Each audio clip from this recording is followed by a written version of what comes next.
Merci libota na bana na Nzambe ba oyo nyonso bazolanda biso na Facebook, na YouTube pe na Délivrance TV. Toko tombola yo likolo ba résistance na ba problème, toko tombola yo likolo ba blocage, likolo ba instabilité, likolo ba manœuvre nyonso ya diable na vie na biso. Teka ko tombola kombo no Nzambe lola, teka ko tombola kombo no Nzambe monene.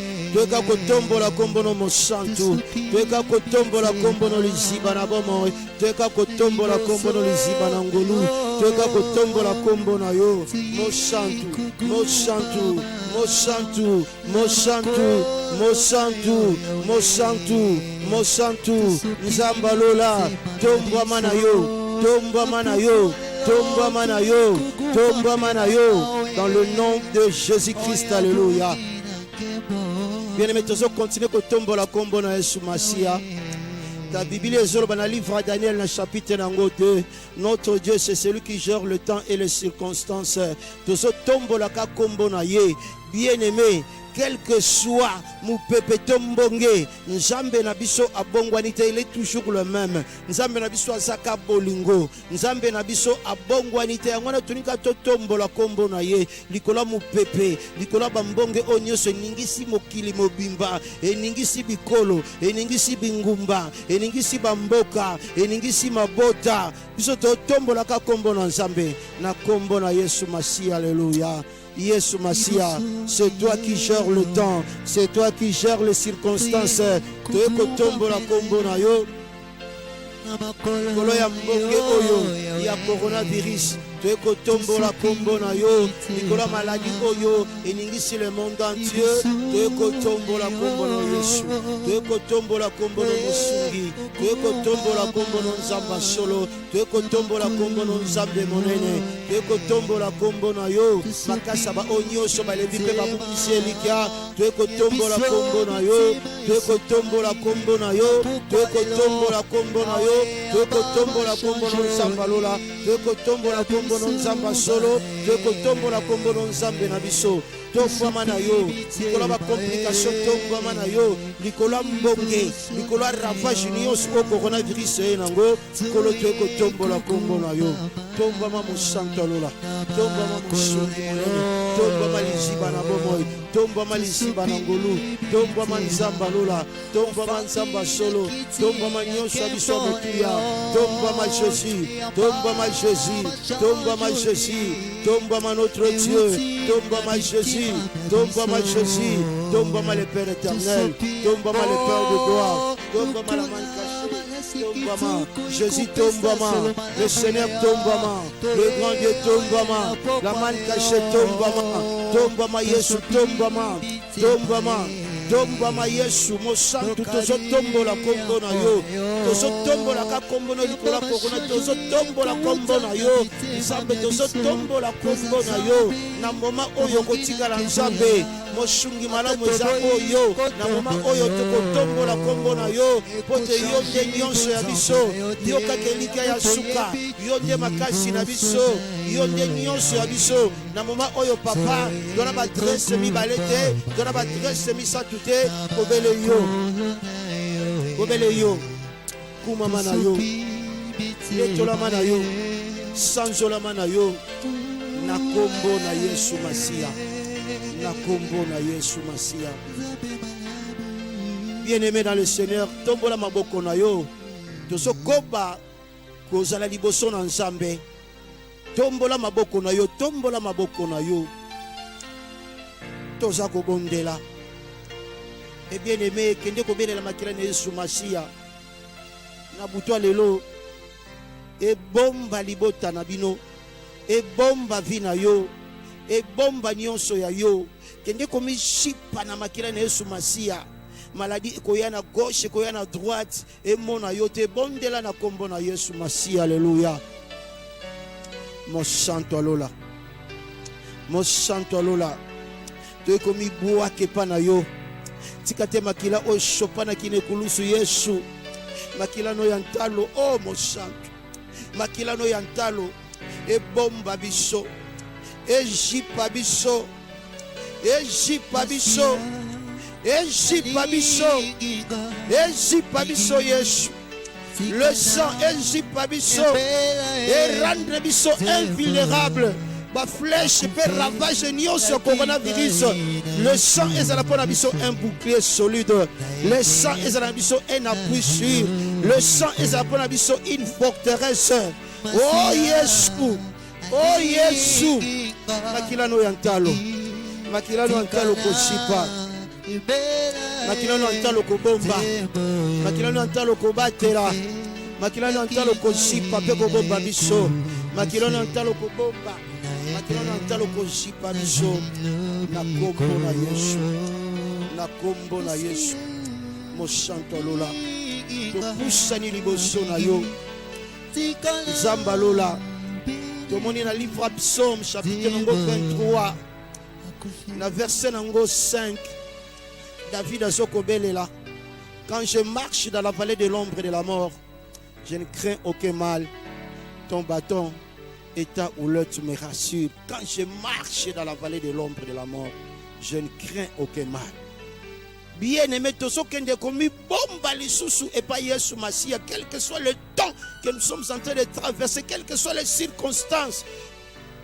Kende kozwa Yesu Masia lokola appui, abomba abatela yo, asunga kondima na yo, okweisa matena tentation, okweisa matena kobanga, tobondeli na kombo na Yesu Masia, alléluia. Oh mon santo lola. Yonde ebomba melo ya solo. Yonde likia. Yonde likia. Yonde nyonso ya biso. L'assurance, l'espérance qui ne peut jamais trahir, c'est toi Jésus. To poussa ni susu liboso na yo. Kosenga secours. Kosenga protection. Ta parole nous dit, même quand je marche dans la vallée de l'ombre et de la mort, quand je marche dans la vallée de l'ombre et de la mort, je ne crains aucun mal. Eh Yesu, liboso no ko bangelo ko mokote, liboso ya mbonge pe mi pepe na ko bangelo ko mokote pe kolo aza. Oh liboso coronavirus na ko banga te po Yesu aza. Liboso bondoki pe mi tumba liboto na ko banga te po Yesu aza. Oh liboso ba complication na ko banga te po Yesu aza. Tatina na yo komi chope pa na yo, na yo komi buake pa na yo. L'appui sûr. Oh, le secours qui ne manque jamais au temps de la détresse, Jésus. Yonde zala nyonso ponanga. Yonde zala nyonso ponanga. Yonde zala makasi nanga. Yonde zala nzambe nangai. Na bibilaka na yo liboso nanga.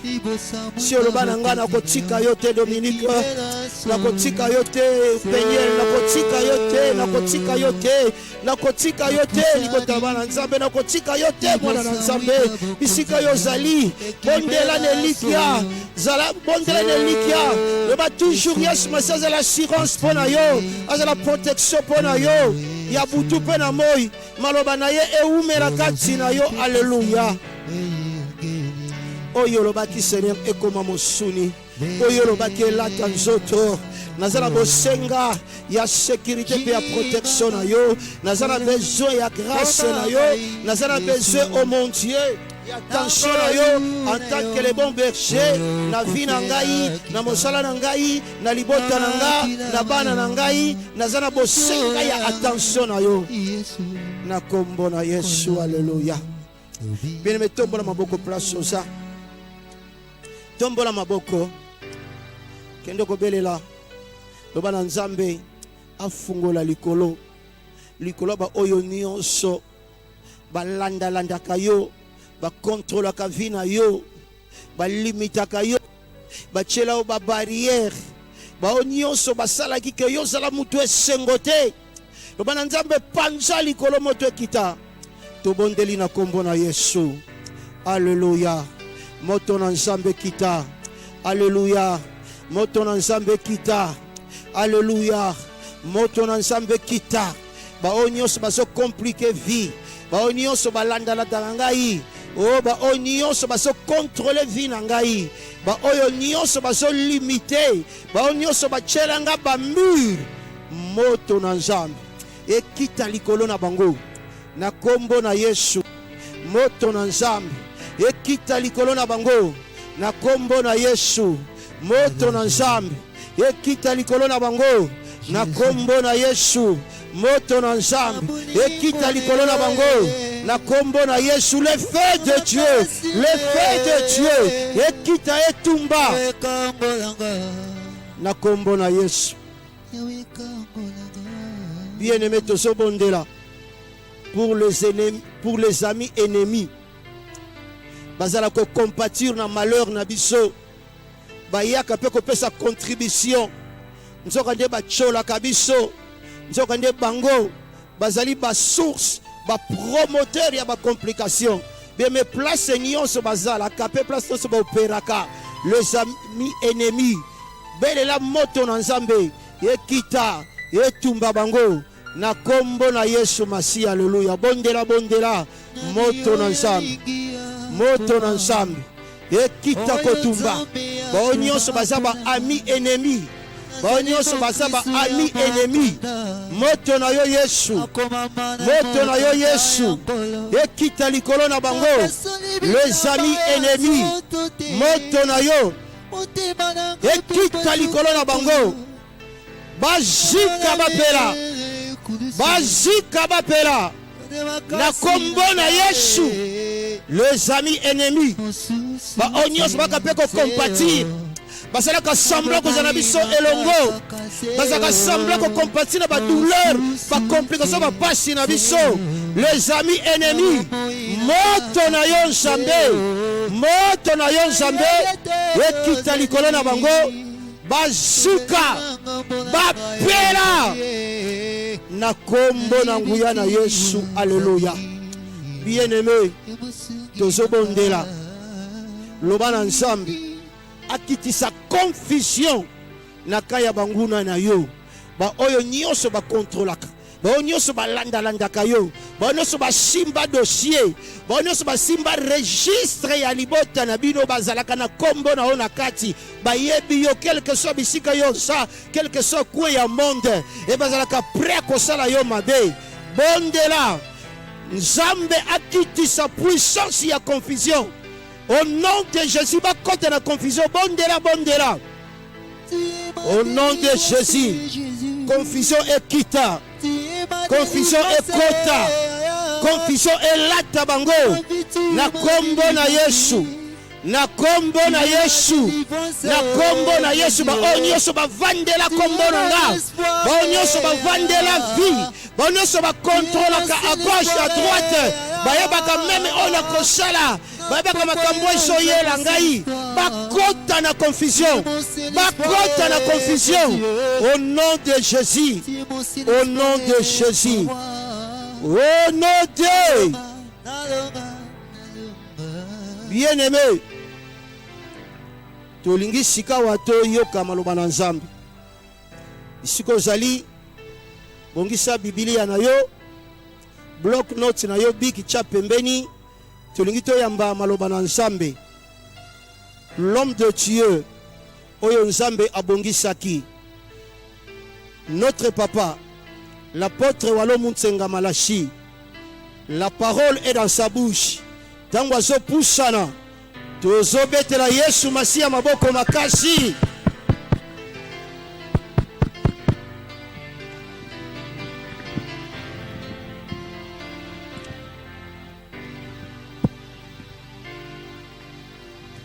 Gloire à Dieu, gloire à Dieu, gloire à Dieu. To pesi mokonzi merci na kwa accorder biso lisusu occasion ya commémorer la parole de Dieu, une parole oyo vie, une parole oyo zosunga, une parole oyo ezali ko encourager biso na ba domaine ebele. Tosengi na pasteur Dominique akotangela biso Luc chapitre 19 verset 1 à 10. Luc 19 1 à 10. Totangi na kombo na Yesu Masiya. Amen. Jésus étant entré dans Jéricho traversait la ville, et voici un homme riche appelé Zachée, chef des publicains, cherchaient à voir qui était Jésus. Mais il ne pouvait y parvenir à cause de la foule, car il était de petite taille. Il courut en avant et monta sur un sycomore pour le voir, parce qu'il devait passer par là. Lorsque Jésus fit arriver à cet endroit, il leva les yeux et lui dit, « Zachée, hâte-toi de descendre, car il faut que je demeure aujourd'hui dans ta maison. » Zachée se hâta de descendre et le récit avec joie. Voyant cela, tous murmuraient et disaient, il est allé loger chez un homme pécheur. Mais Zachée, se tenant devant le Seigneur, lui dit, voici Seigneur, je donne aux pauvres la moitié de mes biens, et si je fais tort de quelque chose à quelqu'un, je lui rends le quadruple. Jésus lui dit, le salut est entré aujourd'hui dans cette maison parce que celui-ci est aussi un fils d'Abraham, car le Fils de l'homme est venu chercher et sauver ceux qui étaient perdus. Amen. Amen. Gloire à Dieu. Ça, c'est la parole de Dieu. Nous voulons partager un sujet très important, intitulé « Malgré mon obstacle ». Malgré mon obstacle. Ce que j'ai un obstacle, malgré mes obstacles, je peux aller au-delà. Bien-aimé, la Bible, c'est la parole de Dieu. Bible zolo banabiso ba réalité belé pona kolakisa biso bato ya lelo que nzambe oyo tozoluka aza nzambe ya maloba te. Nzambe oyo tozoluka aza nzambe oyo te atikala na impossibilité. Non, le Dieu de la Bible aza un Dieu qui parle et qui agit. Bato nyonso na Biblia tango bakoma bakombo na bango eza bato oyo basala makambo au-delà ya oyo bato mususu bazalaki kosala. C'est pourquoi tout enfant de Dieu tango azoluka nzambe, il faut abima na ordinaire, abima na liste à tout le monde, abima oyo babengaka l'amour du nombre. Hein? Biso toko sala, biso toko zala, biso toko kende, biso toko kokate, biso non. Bon, mon a place belé, Jésus a koutan battu belé, mais a visité kaka mutu moko. Pour nani parce que ils ont la nature ya nzambe ya ko servir mutu ali bosso o ya zotia foi en action. Et qui pakate azala mwana muke. Azala féminin, azala nani, ce qui a exercé sa foi, nzamba zalaka obligé ya kopesa une solution rapide. Zachée aza mutu moko bakoyi komaye na passage totangite parce que azalaki na un empêchement de la taille. C'est-à-dire l'obstacle de la taille. L'homme de petite taille. Bible lobi na biso akokaki komona Yesu te pona nini parce que taille na ye ezo sukela bato bazoya na Yesu ye azo sukela bango na loketo azokoka komona Yesu akomona ye te. Mais Biblia lobi ayebi ke Yesu azoya po aleka nzela moko boye bongo ake mbangu komata na nzete ya sycomore baye tokenda na bango Israël bayebi nzete wana eza munene maboko ya Zachée eza mikuse akokaki komata penza nzete wana te mais lokola azalaki déterminé amati nzete difficilement titango Yesu aye. Biblia lobi Yesu amoni atomboli miso atali Zachée. Bongo ayebisi kita na kokende kolala na ndaku na yo.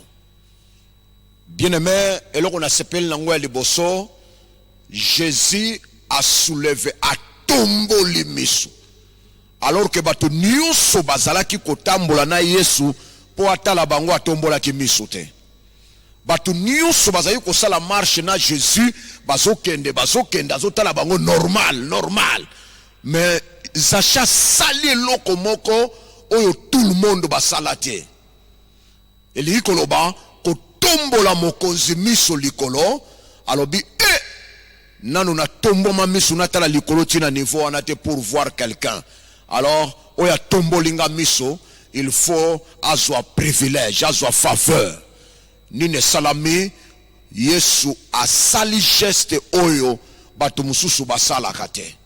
Na lingina ebisa yo tango zoluka nzambe, bima na liste ya tout le monde. Bima na oyo batu basala ba mesana kosala. Bima na monotonie. Bima na ba oyo mesana oyo koti na lisolo muninga alors que yela muninga me yela kiyote. Mais Zaché a sali numéro oyo nanu basaela mokonzite. Alors bite kitana na kolala na ndako na yo. Bien-aimé, bando bandi ko sambela. Qu'est-ce que tu as fait? Oyo ko pousser le cœur de Dieu ayebisayo na lingi na satisfaire yo. Bando ko sambela. Est-ce que vous avez na liste à tout le monde, na pratique à tout le monde, na rythme à tout le monde? Non, Zacha bimaki na tout le monde. Alors bien sota la batunyo so normal. Nga fona tombola ye mutu po a mona ke place na komi. Nanu mutu a tombola ye miso na niveau anate. Azur résultat na yango. Deuxième chose, que le Dieu de la Bible ne donne pas les justes. Le Dieu de la Bible, dans l'objectif des Zachée, c'est de voir Jésus. Mais Jésus, le kol azanzambe ya au-delà. Alors, au moninga, mais il faut na kende lala nanda kunayo. Quel avantage? Soko ki muto ebisio nzamba Bible apesa kaka ndengo sengi ndenga kopesa alekisakate lukuta. Le Dieu de la Bible c'est un Dieu d'au-delà. Zacha mati po amona Jésus, mais Jésus a ebisi au moninga kita na zozelo. Zacha kite akiti aye alobi merci ndenge na moni mais na sokende kolala na ndaku na yo. Or tika nzambo yo zoluka mikoloyo apeso au-delà. Sokozo senga 4 abakiselo 40. Sokozo senga 100 abakiselo 2000. Le Dieu de la Bible nous dit à Pierre, il nous donne au-delà de ce que nous demandons et nous pensons. Alléluia. Au-delà, il y a oyo tozo senga, pe ya oyo tozo kanisa. Zacha zalaki sur na makanisi na ye, namoni ndenga leki esili bakabwani na musika. Mais andimaki teke bako monana et puis bako selaye akita.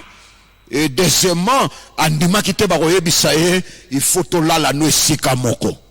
Quel privilège de dormir physiquement avec Seigneur le roi, le Seigneur de toute capacité.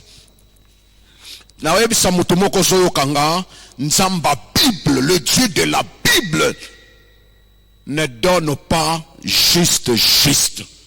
C'est un Dieu d'au-delà. Il va satisfaire ton cœur. Il est condamné de satisfaire ta vie et de vous donner au-delà. C'est-à-dire, il a aussi une grande provision pour ta vie. Je sais, je crois à ce Dieu. Zaché, Akiti, après, passer les routes ensemble. Mais passage la Bible Sukiwanate, il y a aussi les réactions de nos ennemis. Hein? Bato bayebi Zaché, bamoni azomatanzete difficilement, bamoni taille na ye, bamoni comment aniokwami. Na moment nyonso azo traverser ba moment difficile azo mata maboko mikuse mais azo bundana moto atiaki eka azate. Mais tango kaka mokonzi a déclaré lobi nazo lala na ndaku na yo. Biblia lobi foule se lever. Babandi ko pese ba qualification. C'est un pécheur. 2. Il travaille pour les Romains. 3. Il n'est pas sérieux. 4. Tala ba qualification est belle. Mais j'aime le Dieu de la Bible parce que soka lobi asale lobo lamu. Nzamba Bible soka lobi yonde na ko sale la bolamu. Tika na ebisa yo oyo nyonso koya ekoki koya na pression même corona ekoki koya soki nkolo baki na kolala na ndako na yo corona koleka yo ako toucher yo te parce que ainsi dit l'Éternel et souka kana nzela te. Biblia lobi na biso Zaché tango yeso lobi na kolala na ndako no batu ba se soulever ba lobi yete c'est un pécheur okoki kokende kuna te luka mutu mosusu en tout cas toza d'accord na yo te na kolala kuna o te yoko yiko le pas pécheur na kolala kuna. Bien aimé batu boni te lelo ba koma kolobela ba pasteur alors que ba pasteur batu ba koma kolobela lelo ava ba sala kombo ba autant na quelle vie à sacrifice. C'est très facile de critiquer un pasteur connu, mais avoye baye auta wapi ezavi lokola ya Zaché mokuse azomona na te azoluka ba moya mona bazoma rien a matin c'était da pasi bongo tango ba moni ba ningi ba futa sacrifice na ye yo oh non yete nkolo abanga ka réaction ya bato yo batelemela ka bolamu na bisote. Ce que j'aime à ce Dieu c'est ça. Dieu n'a pas peur de réactions des membres de ta famille, les réactions de tes collègues, les réactions de ton entourage. Dieu n'a pas peur. Hein? Alobi nakola la kuna ba pesi bisache ba qualification ba sali obstacle ndenge na nakola la kuna suka lalaki. Quel avantage de servir un Dieu qui décide. Quand il décide à t'écouter nani même souffle de vie wana yo so batuna iba tumsuba point de vie yo mbela yo za vivant. Ah non. C'est pourquoi il est souverain tant kaka tongo ezotana a pointo na liste ba vivant. Pam olamuki. Pour ça il va not dépendre na point de vie abatu. Ah mbela yo se ba boyela yo kala. Mais il est souverain. La Bible nous dit dans Psaume 115 verset 3, notre Dieu est au ciel. Il fait tout ce qu'il veut. Il fait tout ce qu'il veut. Il est souverain.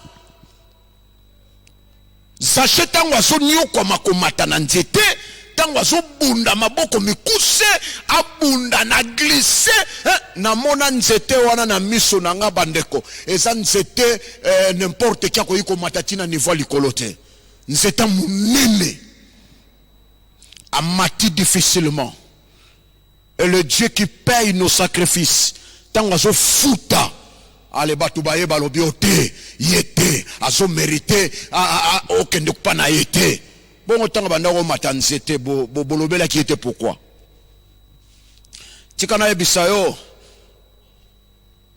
batu bakipaka yote pona nzambe atie yo diki te mokolonkolo akotia yo diki aningisi yo asekisi yo na baye bazali kobeto kara bakomi kotonga yo. Hein? Pour le moment tu es effacé, tu es oublié, c'est normal, mais le temps viendra, tu seras au centre de l'événement. C'est toi Rosana centre ya événement pour la nini nkolo atieka, alors que c'est la même personne bazali kobeta kara. Quatrième information, pour terminer cette parole, je méditais, j'ai compris que malgré sa petite taille,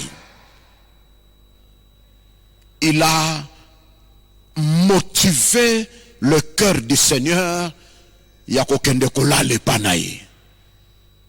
malgré sa petite taille, hein? Normalement, bato a taille lokola bazache, na fula bato na baoka ikota la ete. Mais, alobi na sa mokuse. Mais mokuse, et c'est pékiselité pour na kende au-delà.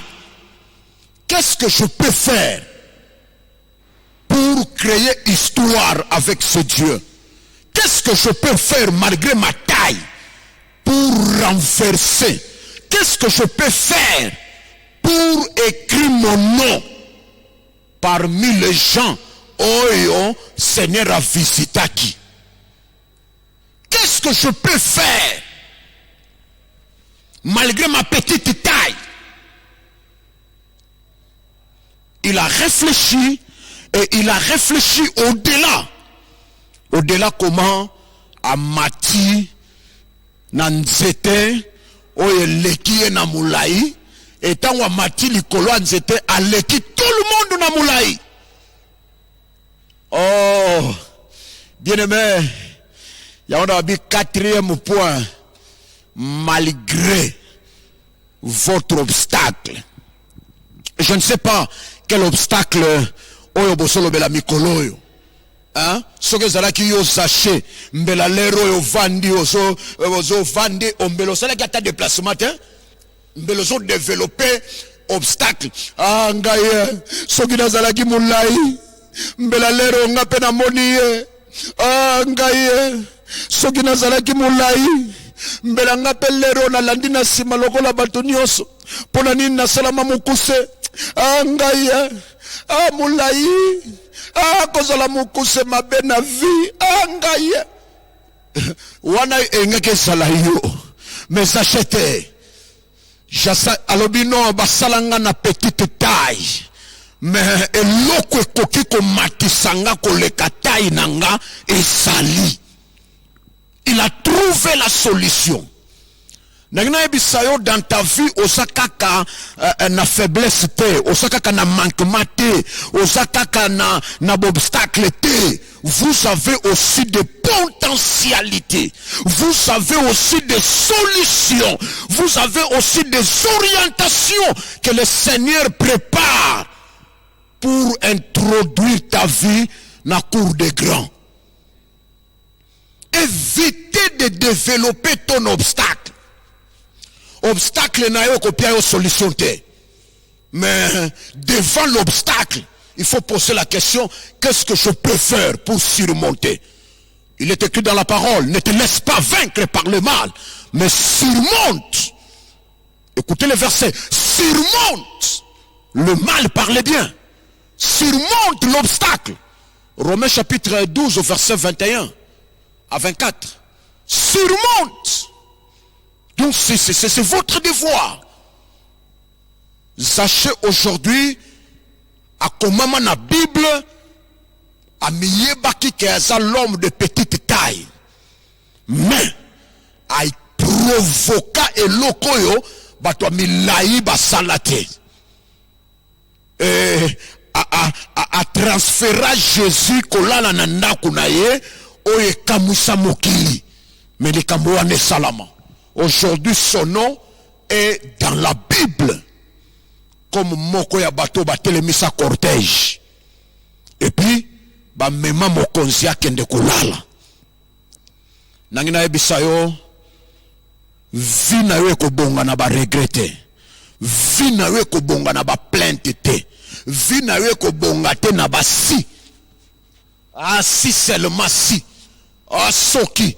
Soki nazalaki mulai. Ah, soki bapia kanga mbongo wana. Ah, soki mwana wana tosa kangai. Ah, soki moto wana ndima kangai. Ah, soki parana nga kufakate. Ah, soki votre si seulement si seulement si.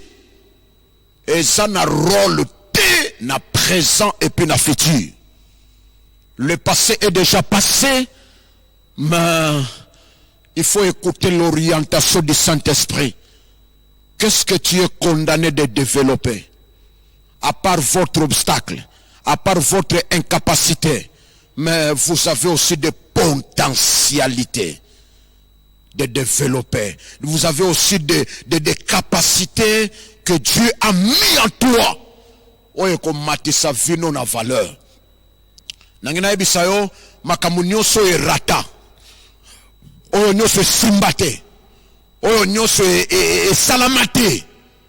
Et ça a importance pour votre futur. Oye tikali na yo. Yango anande ekosala avenir na yo. Alors abandonne cette vie de regret. Abandonne cette vie de si seulement si j'étais, si j'aurais, si. Non. Le si. Soki na yo. Et salamaka. Enge ezala natina. Lokwa nzamba boya ki salama. Le ki sayango. Nkolazo memo quelque part. Voilà. Je préparais beaucoup de leçons. Mais ngonge silibiso. Tosuka na 4 leçons. Bao balingi liteo mobimba boko yuko zwango na église na biso toko continuer ko pesa yango awa pour na bonne compréhension. Ezala ki un message ya ko memela yo pona yebisa yo que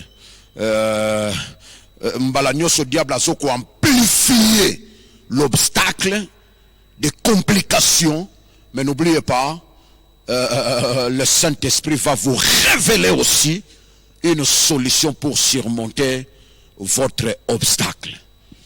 Que le Seigneur vous bénisse. Nous voulons prier avec vous. Tosengi bande kona biso ba compagnie biso na losambo. Pendant ce temps tolingi to sambela. Nzambe ya lola, nzambe ya makoki nyonso apesa biso une solution. Et la Bible nous dit, contentez-vous de ce que vous avez. Et le tombola maboko likolo. Yebisa nzambe na peso merci ndenge naza. Nazala mulai, nazala mokuse, nazala pembe, nazala mwindu, nazala ndenge nini. Loba na merci pour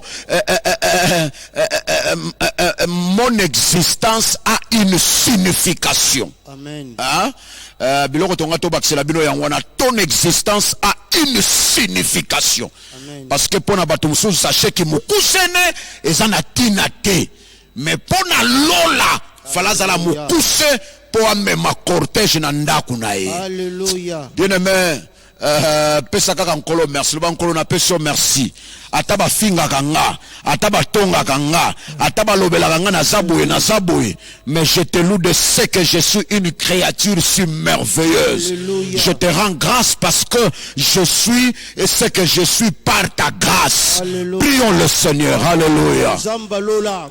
Na pusani liboso na yo. Alléluia. Na pesi o merci.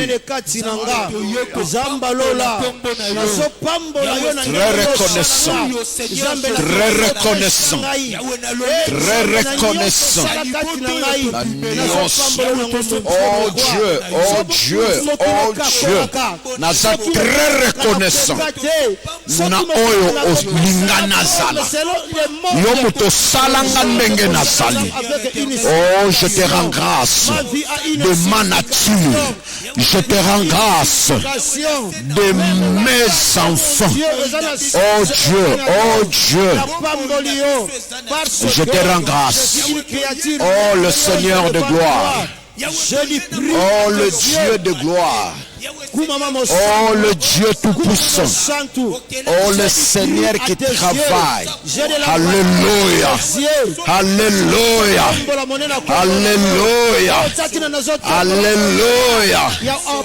Oh Dieu qui est comme toi, qui peut faire comme toi, qui peut travailler comme toi, qui peut donner comme toi. Hosanna. Hosanna. Hosanna. Le Seigneur qui donne, le Seigneur qui travaille, le Seigneur qui domine. Oh Seigneur, ma vie a une signification. Oh Dieu, ma vie a une signification. Ma vie a une signification. Ma vie a une signification. Au centre des événements. Au puissant de la grandeur, Jésus, le Seigneur de gloire, au nom de la puissance. Alléluia. Merci pour tout. Au nom de Jésus. Bien-aimé, Yebisankolo, Lobanae Mokonsi, Ndenge esalamaki pas zaché. Asali, oyo tout le monde basala kate. Ake au-delà. Bato nyonso batalaka bango tout droit, mais Zacha tomboli mokonzi mutu likolo. Lobana nzambe révélé ngai. Oyanga directive. Nini nakoki kosala. Révélé nga nini ekoki kosala mapona zwa solution. Révélation personnelle particulière ya vinanga. Bonga penatele mesa cortège. Prions le Seigneur. Alléluia. Oh, le Dieu de révélation. Le Dieu qui est caché et le Dieu qui se révèle d'une manière d'une autre. Seigneur, je viens devant toi te présenter les révélations qui viennent. Révèle à ton peuple. Révèle à tes enfants. Révèle ce qui est caché. Le secret de la solution. Le secret de la réponse. Le secret de la bénédiction. Le secret de l'exaucement. Le secret de l'épanouissement. Le secret de la grandeur. Le secret, oh le Dieu. Même banana yo au-delà. Même banana yo au-delà. Même banana yo au-delà. Même banana yo au-delà. Oh Seigneur, même biso au-delà. Au-delà ya au-delà. Esika bato mosusu nanu bakoma te na foi. Esika bato mosusu nanu bazwa ba résultat te. Esika bato mosusu nanu ba témoigner te. Mema au-delà. Mema au-delà. Mema au-delà. Oh Dieu, oh Dieu, oh Dieu, oh Dieu, oh Dieu. Makoki na yo, puissance na yo, victoire na yo. Merci Seigneur pour tout. Au nom de Jésus. Au nom de Jésus. Bien-aimé. Alléluia. Osobondela. Koyebisa nzambe. Soko saka na regret moko boy. Ya likambo moko esimba yote. Erata. Ah, soke loko wane salamaka te. Ah, soke nini wane tosaka. Ah, Zacha zalaki muto koloba te. Ah, soki nazalaka mulai. Ah, soki nazalaka loba lokola bato milai. Te. Bosane loko wana. Sala prière à renoncement. Et loko yo regrettaka na vie na yo. Et rata. Et loko moko boye et salaka simbaka te. Loba na renoncer na regret wana. Na renoncer na vie wana ya makanisi ya makambo eleka. Kabwana nango. Nzamba ane loko ako développer tikala na vie na yo. Prions le Seigneur. Père de gloire, je renonce na tout regret. Oh, nous se dérange qu'à présent. Yo regret. Comment koya ko déranger présent et futur. Regret ya makambo ye simbate.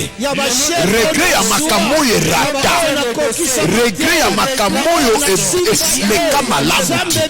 Nazo pikola yo. Kanga bisaka. Yo souci. Yo regret. Yo plainte. Yo murmure.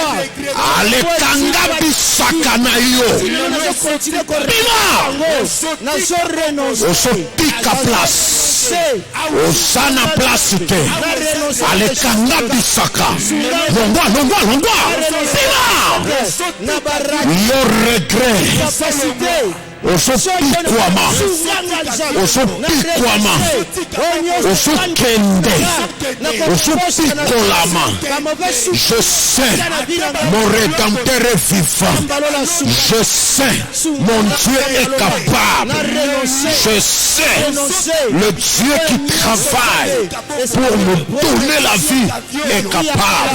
Oh Jésus, le Seigneur de gloire, merci parce que tu es, merci parce que tu travailles. Oh, nazo boya yo souci, nazo boya yo regret, nazo boya yo raté. Oh, nyonso rata. Aletikala libela. Osana place te, na présent. Osana rôle à jouer na futur. Prends tes bagages.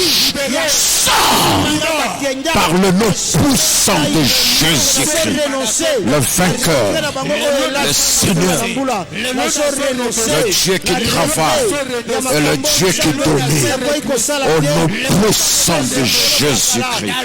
Alléluia. Alléluia. Au nom de Jésus. Au nom de Jésus. Au sobonde là, yebisa nkolo activer ba potentialité na yo. Nzamba pesa ba capacité te pour ekundama na cimetière. Alléluia. Nzamba pesa ba potentialité te pour ekota na ndako ekangama. Non. Biloko nkolo apesaka ebimaka na ba bengi visibilité. Alléluia. Il faut ça la visible. Il faut monde yeba que tu es une adresse de Dieu. Alléluia. Alors le wana nzambe na soko activer ba potentialité nanga. L'activation de mes potentialités. Hein? Ya nyonso ye lala ekufa e banda kokoma activer. Prions le Seigneur, Père de gloire, Nazako activé par le nom puissant de Jésus. Mes potentialités, j'active, oh Dieu, oh Dieu, oh Dieu, oh Dieu, j'active des choses, des potentialités, des réalités, des grandes réalisations. J'active, oh Dieu, oh Dieu. Merci pour tout. Merci parce que tu es le vainqueur de Golgotha. N'a ce quoi activer mes potentialités. Oh lala elamuka. Oh ekufa esekwa. Oh esalakate elata makolo ebanda kotambola. Au nom puissant de Jésus-Christ, j'active mes potentialités, j'active mes potentialités. Alléluia. J'active mes potentialités par le nom puissant de Jésus-Christ. Alléluia. Que le nom de Jésus, le vainqueur de Golgotha, soit glorifié par les choses. Seigneur, mes potentialités, mes capacités, mes valeurs soient activées, soient activées, soient activées, soient activées au nom puissant de Jésus-Christ. Hosanna, le Dieu tout-puissant. Oh Seigneur, merci parce que pour tout, gloire à toi. Père de gloire, je sais que tu appelles. Et ton appel est pour te soukanango nanzela. ndeko nyonso ya landi liteya oyo Alléluia.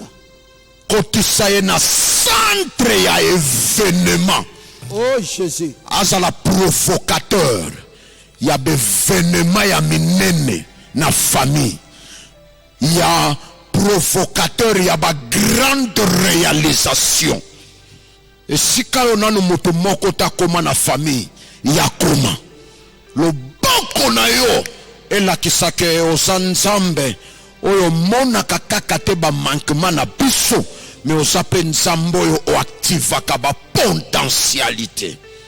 Seigneur, ndenge osalaki na Zaché akoma lelo une référence dans la Bible, salela biso lokola par tes capacités et surtout et activer la foi de tes enfants pour un avenir glorieux par le nom puissant et glorieux de Jésus-Christ, le vainqueur, le roi.